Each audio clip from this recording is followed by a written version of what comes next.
देखो ये जिनस को बुझा हेले आपन को समस्त जिन बुझा पड़ो एवं आज जो मैंने सरकार दल अच्छा विगत 15 वर्ष हम विरोधी दल थे विरोधी थला बेले विधानसभा अनेक थर यह प्रसंग उठे कि चाषी धान को एफसीआई नौ ना विधानसभा अनेक बार विषय आलोचना आज जो क्षमता को भारतीय जनता पार्टी सरकार आसिले आज से कथा को से मानुंट कि एफसीआई रे समस्या अच्छे 15 वर्ष है जो विरोधता कौन होता कहीं कर बुझा अच्छी कि जमती सरकार कहते चाषीर सबू धान किणा को सरकार बाध्य नुहति ठीक से भाव में राज्यर समस्त सरप्लस को नापी एफसीआई बाध्य नुहे कथा स्पष्ट रहा उचित सरकार कर्तृपक्ष कथा जानते सरकारी अफसर मंत्री न जान भी सरकारी अफसर कथा जानते सेकेंड कथा एफसीआई कैटेगोरिकली गाइडलाइन कहूँ जो राज्य मान आम एमएसपी ठारू अधिका दौरान बोनस आकार कहतु अधिका जेकोसी ग्रांट आकार कहतु दौरान सी सरप्लस को किणा बाध्य नुह तो ये बर्तमान सरकार लोक बुझेले जो आम एक कथा पचारूँ से बुझेले कि जेहेतु आम डबल इंजिन सरकार अच्छी आम केन्द्र पर चाप पकईकि या उठे नौ एवं गत सरकार तुलना अर्थात आर्थिक वर्ष 23-24 जहाँ एमएसपी थिला जहाँ सरकार टार्गेट थिला ताकू 24-25 आपण वृद्धि कले 1 कोटी लक्ष मेट्रिक टन आपण धान क्रय करने स्वीकृति कले आपणकर 89 लक्ष मेट्रिक टन आप खरीफ रे 21 लक्ष मेट्रिक टन आप रबी रे नेबे बोली आप चयन कले एवं ये चयन कला परे आपण प्रोक्योरमेंट आरंभ कले 800 टंका आप एक्सट्रा पैसा देले बोनस आकार देले बर्तमान समस्या होची कि सरकार जो पद्धति केंद्र सरकार जो मिलिंग नियमावली से अनुपात रे आपणकर नॉन एफएक्यू धान जोटा अच्छे जोटा कि मेजोरिटी ओडिशा रे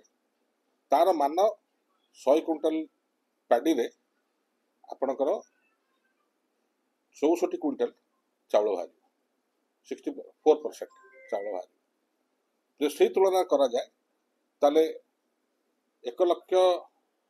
मेट्रिक टन जोटा कहते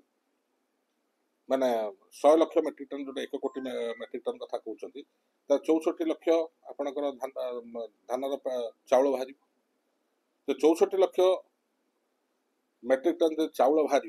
आपण रिक्वायरमेंट केते आम रिक्वायरमेंट पाखापाखि 27-28 लक्ष मेट्रिक टन पीडीएस रे आउ 2 लक्ष मेट्रिक टन कंटिजेंसी सरकार रखती फॉर बात्या बन्या नेचुरल डिजास्टर पे रखती तो हाराहारी जब आप 30 लक्ष भी धरिवे आपण पाखे सरप्लस रहा 74 लक्ष तो 74 लक्ष रु आज पर्यंत 2003 मसीह जब डीसीपी फॉर्मेट है तो 2024-25 पर्यंत सर्वाधिक जदि एफसीआई उठे ओडिशा रू हूँ 15 लक्ष मेट्रिक टन ताचे अधिक आज पर्यंत केवल उठे ना एवं से समय जो विरोधी दल भारतीय जनता पार्टी सरकार थिले से सदा कहते सरकार चाषी स्वार्थ को देखो नहीं एमएसपी बोनस बढ़ाऊना इलेक्शन प्रतिश्रुति देले बोनस बढ़ेले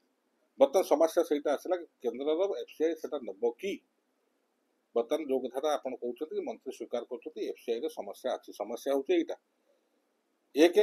सबू सरप्लस गोटे राज्यर एफसीआई किणा बाध्य नुह 2 जदि आप एमएसपी ठू अधिक रेट दौरान बाहर ताहले से किणा को बाध्य नुहे आपण डबल इंजिन अच्छे आप केते चाप पकई केंद्र सरकार उठी मगे से आपण पारंगमता पर निर्भर कर ना कि कौन आईन पर निर्भर कर यहाँ सीधा सीधा कला धला कथा द्वितीय कथाटा जोटा आसला कि आपण बर्तमान ये 34 लक्ष मेट्रिक टन जो सरप्लस है थैथान करेंगे कौटी आपण पाखे गोदाम कैपेसिटी जी अच्छी से संपूर्ण फुल अतीत राज्य सरकार केंद्र सरकार लिखते कि आमर जोटा गोदाम अच्छी तादे 50% गोदाम रे आपण उत्तर भारत गहम रखते तो गहम क्लीयर करते आम आम धानटा चाउलटा रखू तार स्टेटस कौन मो पाखे तथ्य ना बर्तमान किंतु जी परिमाण आमर अतीत होता ताकू रखापी आम पाखे जगह होता अधिकांश समय मिलर पाखे रोला आज तारिख में बर्तमान आप बढ़ई देते जो एत चाउल को आप रखिए कौट बर्तमान आज सब मिल रे आपण पाखे माने ମାନେ ଚାଉଳ ଥୁଆ ହେଇଛି। ଆଗାମୀ ଦିନରେ ଜଣା ପଡିବ କୋଉ ମିଲ୍ ପାଖରେ କେତେ ଚାଉଳ ଅଛି ଏବଂ ସେ ଚାଉଳକୁ ସେ କଣ କରୁଛନ୍ତି, କଳା ବଜାରୀ କରିବେ କି ଆପଣଙ୍କର ତାକୁ ଆପଣ କୋଉ ବାଟରେ ଡିସ୍ପୋଜ କରିବେ। ଯୋଉଟା କି ଆମେ ବର୍ତ୍ତମାନ କିଛି ଦିନ ତଳେ ଦେଖିଲୁ, ଯୋଉଟା ପିଡିଏସ୍ ର ଚାଉଳ 2 ମାସରେ ଥରେ ଦିଆ ହଉଥିଲା, ବର୍ତ୍ତମାନ 4 ମାସ ଚାଉଳ ଏକାଥରେ ଦଉଛନ୍ତି। ଅକ୍ଟୋବର ମାସ ଚାଉଳ ବର୍ତ୍ତମାନ ସୁଦ୍ଧା ଦିଆ ସରିଲାଣି। କାହିଁ କରୁଛନ୍ତି ସରକାର ନା ମିଲ୍ ରଖିବାକୁ ଜାଗା ନାହିଁ, ତ ତୁରନ୍ତ ପିଡିଏସ୍ ସିଷ୍ଟମକୁ ସେ ସିଷ୍ଟମକୁ ଛାଡ଼ିବା ପାଇଁ ଚାହୁଁଛନ୍ତି। ତ ସରକାର ଯୋଉ ଢାଲସୁପାରି ଖେଳ କେତେ ଦିନ ଖେଳିବ? ଆପଣ ଯେତିକି ଖାଇପାରିବେନି, ଯେତିକି ହଜମ କରିବେ ତା চেয়ে ଅଧିକା ଖାଇଛନ୍ତି, ବର୍ତ୍ତମାନ ଆଦେ ଆପଣ ମାଟି କରିବେ, ୟା ତ ଆପଣଙ୍କ ଶରୀର ଅସୁସ୍ଥ ହେବ।